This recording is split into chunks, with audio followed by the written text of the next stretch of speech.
The coffee pot slipped from Mia's hand and crashed against the counter. She didn't even flinch. Her eyes were locked on the man who had just walked in, tall, sunburned, carrying a helmet under one arm. And that jacket, it wasn't the kind of recognition that takes time. It hit her instantly, like a punch to the ribs. The jacket wasn't just familiar, it was impossible. Because 8 years ago, she had watched that same jacket being lowered into the ground, resting over her father's still chest. But there it was, moving, alive. The diner was alive with noise, the sizzle of bacon, country music from the radio, someone laughing near the window. But for Mia, everything blurred.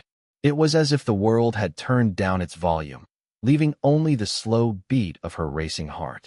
The man took a seat near the corner booth, sunlight catching on the cracked leather of the jacket, the same tear on the sleeve she had stitched herself when she was a kid.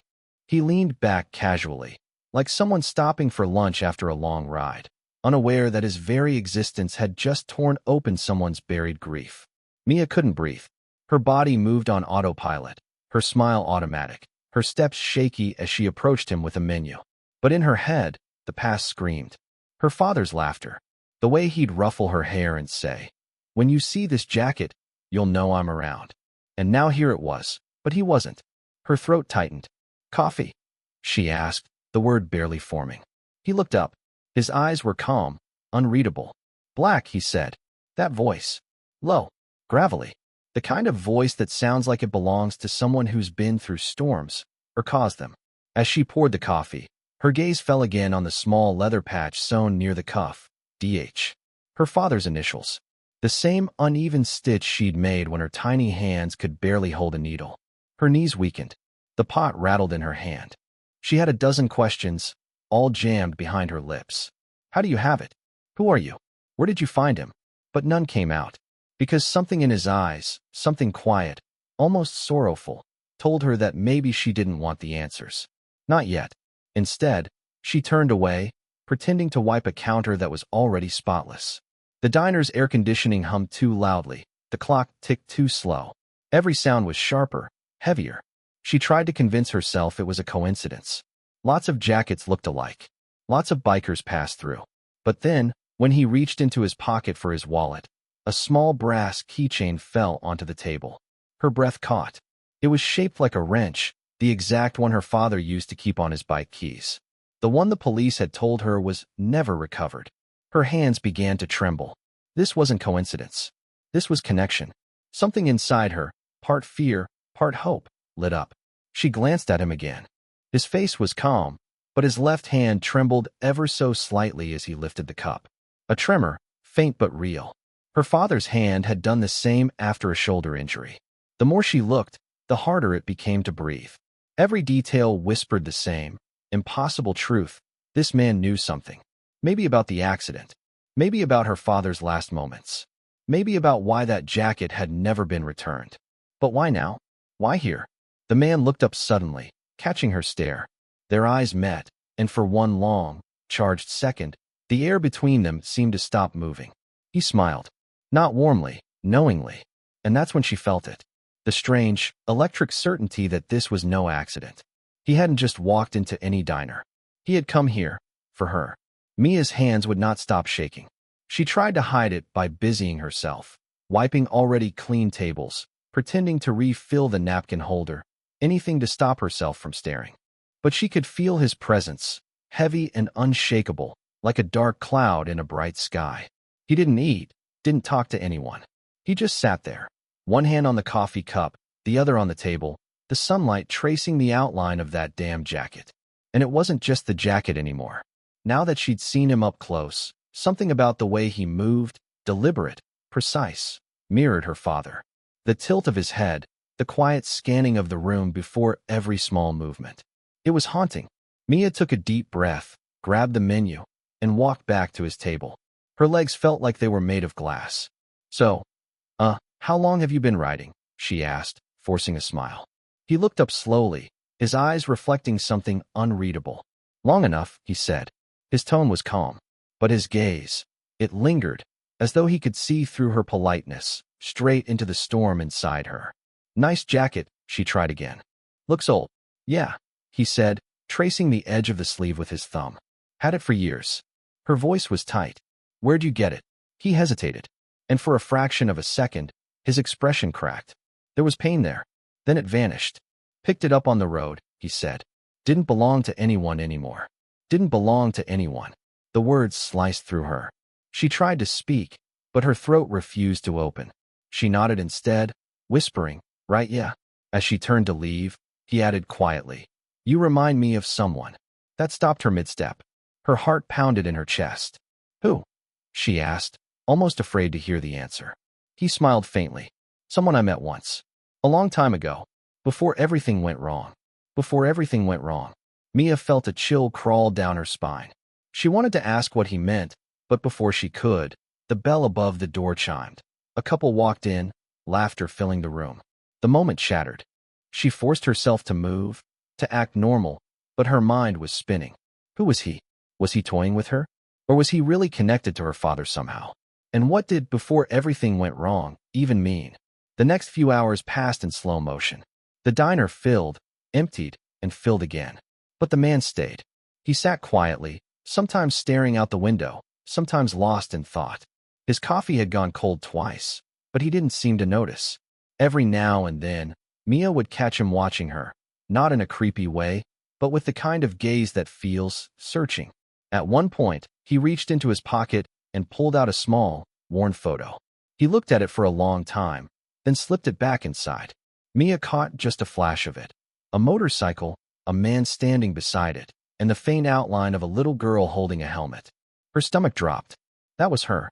She had that same photo, the one taken just before her father's last ride. Her hands went cold. She walked into the staff hallway, leaning against the wall, trying to breathe. Her mind raced in 1,000 directions, every one of them screaming the same question. How did he get that photo? By the time she stepped back out, the man was gone. The table was empty. The bills were there, the coffee cup still half full. But on the table, beside the check, was something else.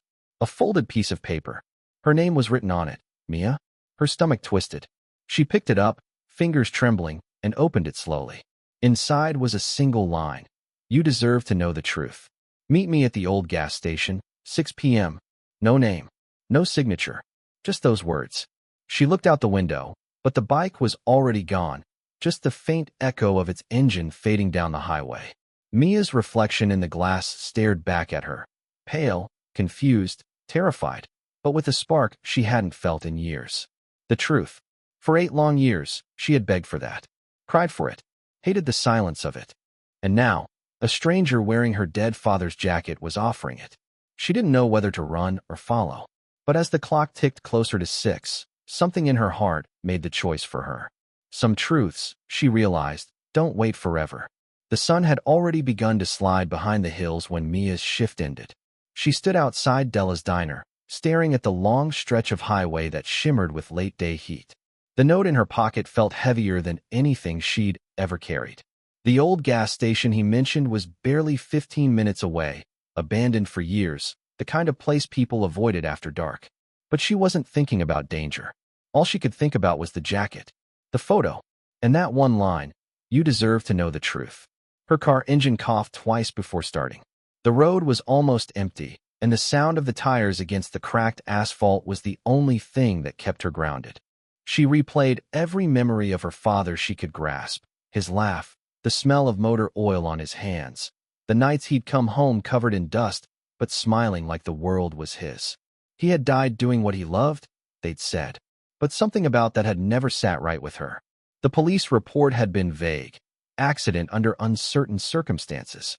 Her mother never spoke about it again. The wreck, the missing jacket, the closed coffin, it all stayed buried, like a secret no one dared to touch. Until now. The gas station appeared at the bend, half collapsed and sun-bleached, with an old sign that still faintly read Phillips 66. The air was thick with silence. Only the wind moved, rustling through the dry weeds. His bike was there, parked beside a cracked fuel pump, gleaming in the amber light. Mia's heart pounded. She parked a few feet away and stepped out slowly. The ground crunched beneath her shoes. He stood near the pump, back turned, the jacket catching the last sunlight like it was alive. You came, he said without turning around. I almost didn't, she replied, her voice barely steady. You left me no choice. He nodded, still facing away. Sometimes the truth doesn't knock twice. Then tell me, she said, taking a step closer.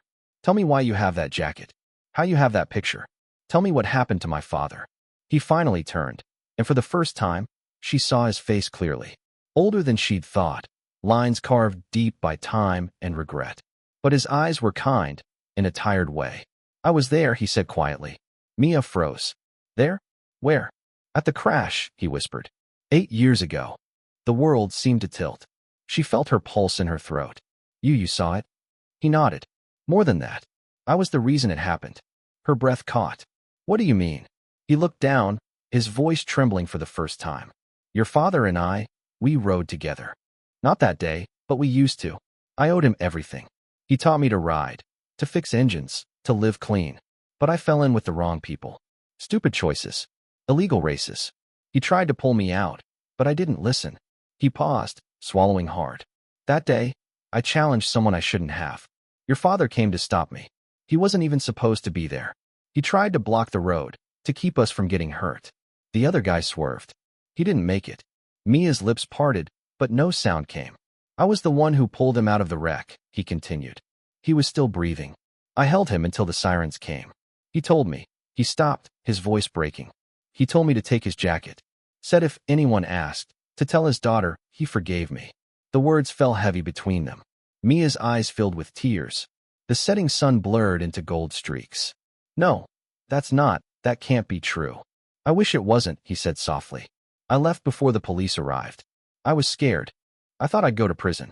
I kept the jacket because I couldn't let go. I didn't know how to face you. He took a small photograph from his pocket, the same one she'd glimpsed in the diner. I found this in the jacket years later. You were smiling.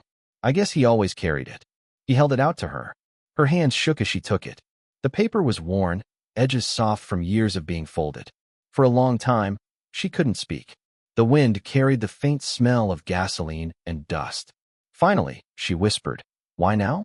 Why show up after all these years? He looked at her, eyes red, voice raw. Because I couldn't carry it anymore. Every mile I rode, I saw his face. Every night I closed my eyes, I heard his voice. And when I passed that diner, I saw you. You looked just like him. Same eyes, same strength. I knew I couldn't keep running. Mia's tears fell silently, streaking her cheeks. The anger she expected didn't come. Just an ache. Deep, old, familiar. She looked at the jacket. He loved that thing, she said softly. He said it was his armor, the man replied. Said it reminded him that a good man isn't the one who never falls. It's the one who keeps getting back up. The silence stretched. The wind picked up, carrying away the last heat of the day. Finally, she said, You can keep it. He blinked, surprised. I think he meant for you to have it, she said. But promise me one thing. He nodded slowly. Anything. Don't run anymore. He looked at her for a long moment, then nodded, eyes shining. I won't. He climbed onto his bike, the engine rumbling softly. As he pulled away, she called out, Wait. He stopped, turned. She smiled through her tears. Tell me your name. He hesitated, then said, Cal. And with that, he rode off, down the same highway that had once taken her father, disappearing into the falling dusk. Mia stood there long after the sound faded. The wind tugged at her hair, carrying the faint smell of leather and dust. For the first time in 8 years, the weight in her chest began to lift. Somehow, she felt her father there, not gone, not lost, just at peace. She looked down at the photograph in her hand and whispered, I forgive you too. Then she smiled, small, real, and full of quiet strength.